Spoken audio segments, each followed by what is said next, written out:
Gravedigger Part 1. Since they took my page down, I'm going to redo my first video and kind of catch people up to speed. So, the day of the incident wasn't the first time that I had felt an empty casket or I knew some funny stuff was going on. Let me clarify that. Also, let me clarify that this was a fresh burial. I wasn't digging nobody up, no type of stuff like that. Pretty much, I was out there and like we have a thing, I call it a trolley. It's a thing I made pretty much to put the grave on to lower it with. I use my own equipment where I can make more money pretty much. That's how I got the job contracting in the first place. Also, I had a backhoe. Not trying to brag on myself, but I'm pretty good at digging. So somebody seen that, they told me, you should check out, some of the funeral homes and the graveyards. They contract with people. So that's how I got the job. Long story short, I was out there. I had put the casket on the trolley, and for some reason, it just wasn't level, mainly because it was empty. So the corner was sticking up just a tad bit on the right. So the person that's over the graveyard, he's usually there to supervise some of the burials, most of them anyway. He come over and he said, hey, we need to get this thing straightened up. And I'm like, cool.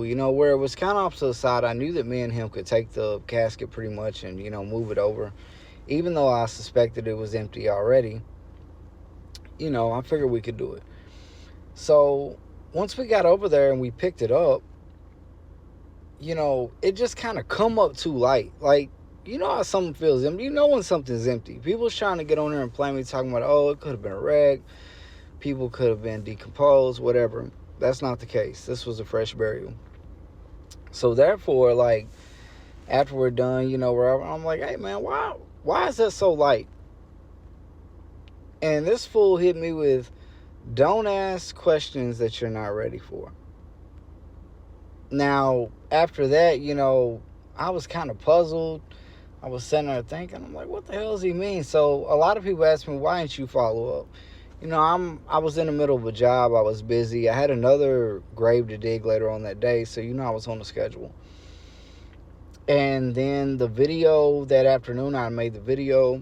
I was still in the gravedigger uniform when I made it. If you go back, there's a lot of copies of my original video on here. And even my page is under appeal, so I might get it back, and then you guys can see it on the page. But that's pretty much what happened. And the reason why I made the video was because it was becoming a pattern. I noticed it.